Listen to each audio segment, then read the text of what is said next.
Assalamualaikum warahmatullahi wabarakatuh. Hi guys, welcome back to the Kashaf Cells. Akhir-akhir ini kita digemparkan dengan kasus Jong In, di mana orang tua angkatan Jong In menyiksa Jong In sampai meninggal. Dan di video kali ini aku akan membahas lagi sebuah kasus child abuse, di mana seorang ibu tega menelantarkan anak-anaknya hingga mati kelaparan. Mau tau gimana lanjutannya? Langsung saja, prepare your little gray cells, persiapkan sel-sel kelabu kalian karena kita akan membahas Sanae Nakamura, sang ibu penelantar.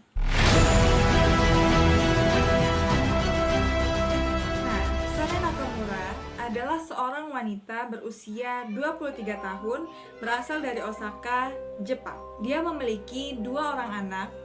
Yang pertama adalah Sakurao Hagi, seorang anak perempuan berusia 3 tahun, dan seorang anak laki-laki bernama Kaede Hagi berusia 1 tahun.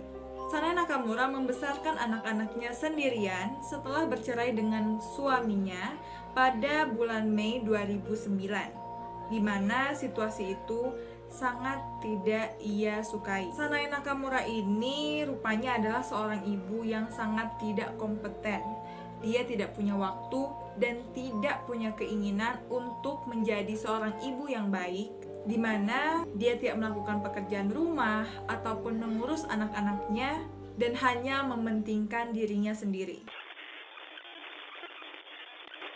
Pada Januari 2010, Sanae Nakamura mulai bekerja di sebuah rumah bordil sebagai pekerja seks. Sanae Nakamura ini adalah seorang wanita yang berpenampilan menarik. Jadi banyak cowok yang suka sama Sanae Nakamura ini. Dan karena saking sukanya, majikannya Sanae Nakamura ini memberikan sebuah apartemen untuk Sanae Nakamura dan anak-anaknya tinggali. Jadi dia akhirnya bekerja di rumah bordil itu dengan rutinitas yang sangat-sangat mengecewakan, di mana dia pergi ke rumah bordil untuk bekerja, kemudian setelah berjam-jam meninggalkan anak-anaknya sendirian di rumah, dia pulang ke rumahnya, ke apartemennya, memberikan makan kepada anak-anaknya, kemudian pergi lagi. Begitu terus rutinitasnya sampai pada Maret 2010, Sanae Nakamura bertemu dengan seorang lelaki dan akhirnya mereka menjadi sepasang kekasih. Karena itulah dia lebih sering meninggalkan anak-anaknya sendirian di rumah dan menghabiskan malam-malam bersama dengan kekasih barunya itu. Kasian banget anak-anaknya tidak berdaya, ditinggalkan sendirian berjam-jam tanpa makanan, dan akhirnya karena itulah mereka kelaparan dan menangis, menjerit, memanggil mamanya. Seorang tetangga yang mendengar jeritan-jeritan dan tangisan dari anaknya Sanae Nakamura ini, karena merasa prihatin, akhirnya dia menghubungi Pusat Konsultasi Anak Kota Osaka dengan panggilan telepon pertama pada tanggal 30 Maret 2010. Pada tanggal 31 Maret, 2 petugas dinas sosial dikerahkan. Mereka datang ke apartemennya Sanae Nakamura ini selama 3 hari berturut-turut, pada tanggal 31 Maret sampai pada tanggal 2 April 2010. Di sana, saat mereka datang ke apartemennya Sanae Nakamura ini, mereka mencoba untuk mengetuk pintu. Tapi tidak ada suara, tidak ada jawaban, dan tidak ada orang yang membukakan pintu itu. Dan mereka akhirnya cuman berkeliling dari luar, melihat situasi dari luar, kemudian pergi tanpa menghasilkan apapun. Tetangga itu yang menelpon lagi untuk kedua kalinya pada tanggal 8 April 2010 karena anak-anak Sanae Nakamura ini masih menangis dan menjerit-jerit sampai larut malam, sehingga akhirnya petugas dinas sosial itu datang lagi ke apartemen itu, melihat keadaan dari luar, dan sama seperti yang pertama, mereka tidak mencoba untuk masuk ke dalam rumah itu karena tidak ada yang membukakan pintu.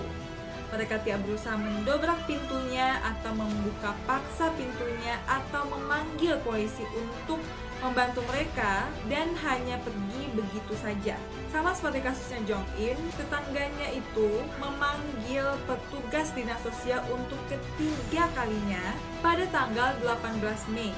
Nyebelinnya adalah sekali lagi petugas dinas sosial itu tidak menghasilkan apapun, tidak membantu anak-anak yang ada di dalam apartemen itu, tidak juga berusaha mencari tahu siapa pemilik apartemen itu. Seharusnya setidaknya gitu ya, petugas dinas sosialnya itu pergi ke rumah bordelnya tempat Sanae Nakamura itu kerja untuk menanyakan siapa yang tinggal di rumah ini. Tapi sangat disayangkan, petugas dinas sosial ketiga kalinya tidak melakukan apapun dan pergi begitu saja meninggalkan anak-anak Sanae Nakamura yang kelaparan di dalam apartemen itu. Pada awal Juni 2010, Sanae Nakamura akhirnya pulang ke apartemennya. Dia pulang untuk bersiap-siap mengganti baju dan pergi meninggalkan anak-anaknya untuk kesekian kalinya. Sanae Nakamura ini tidak mengatur seorang pengasuh untuk mengasuh anak-anaknya, tidak juga menitipkan anak-anaknya ke keluarganya, dan tidak juga menitipkan anak-anaknya ke mantan suaminya ataupun ke keluarga mantan suaminya. Dia meninggalkan anak-anaknya begitu saja di apartemen yang menjijikkan, di mana apartemennya itu sangat penuh dengan sampah, sendirian, tidak diberi makan, minum, perlindungan sampai meninggal. Pada tanggal 29 Juli 2010, setelah kurang lebih 6 minggu meninggalkan anaknya sendirian di apartemen, dia kembali ke apartemennya. Tetapi saat dia datang ke apartemen itu, anak-anaknya telah meninggal dunia dengan mayat yang membusuk. Tapi bukannya bersedih, bukannya menangis, bukannya membawa mayat-mayat anaknya itu untuk dikuburkan dengan layak, Sanae Nakamura ini pergi seolah-olah tidak terjadi apapun. Dia tidak peduli, dia hanya membiarkan anak-anak mayat-mayat anaknya begitu saja di apartemennya. Ya Allah, Rabbi.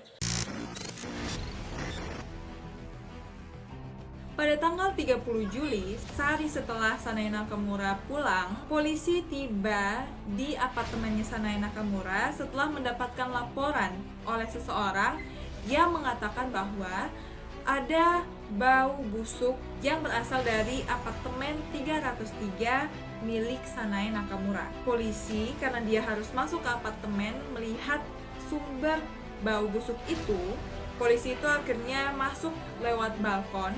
Ketika mereka masuk ke dalam, mereka menemukan sumber bau busuk itu berasal dari 2 jenazah kecil yang telanjang, terlungkup di tengah-tengah ruangan yang dikelilingi oleh sampah.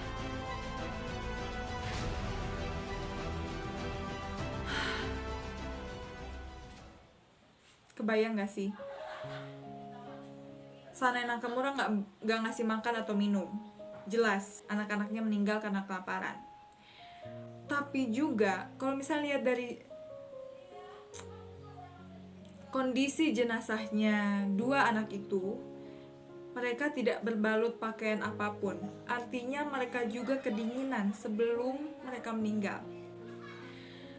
Dan juga mereka dikelilingi oleh sampah, yang dimana insting manusia kalau misalnya kelaparan itu, mereka akan mencari makanan apapun walaupun dari sampah. Berarti anak-anak itu sebelum meninggal mereka mencari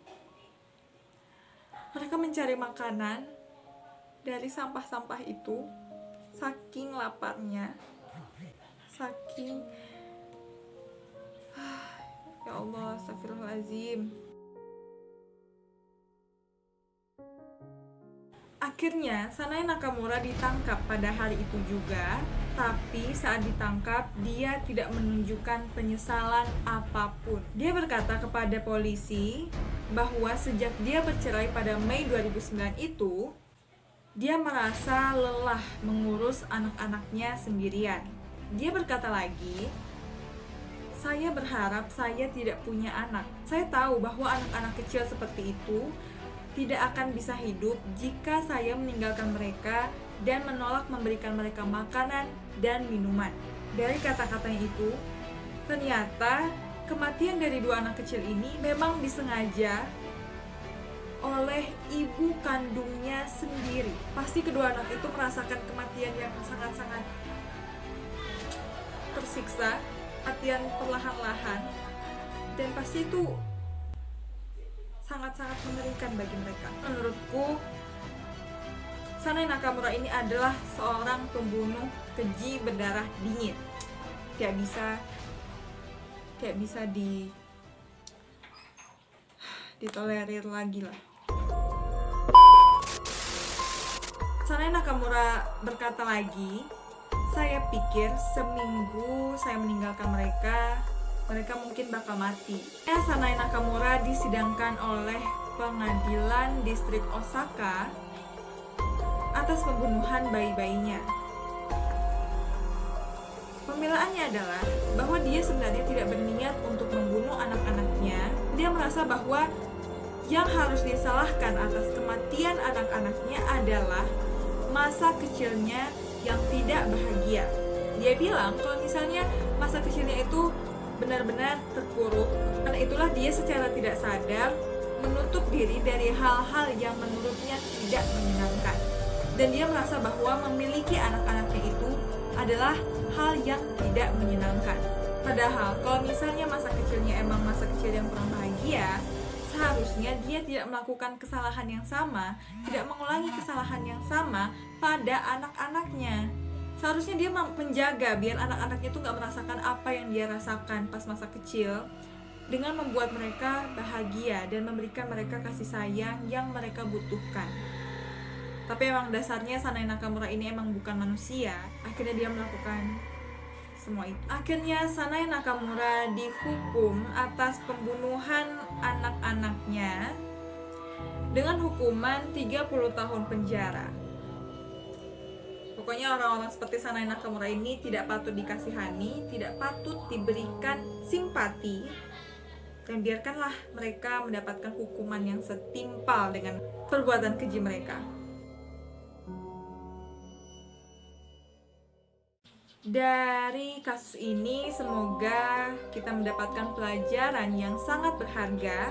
Jangan sampai kita menutup mata dari kondisi-kondisi yang memprihatinkan seperti kasus ini. Oh ya, dan kalau misalnya teman-teman semua pengen merequest kasus yang menarik untuk kita bahas bersama-sama, bisa kalian komen langsung di bawah di kolom komentar, ataupun kirim DM ke IG-ku, ke Instagramku @syafharana, atau kirim ke emailku di syafharana@gmail.com. So guys, prepare your little gray cells. Persiapkan sel-sel kelabu kalian karena kita akan membahas kasus-kasus yang menarik di video-video selanjutnya. Dadah, assalamualaikum.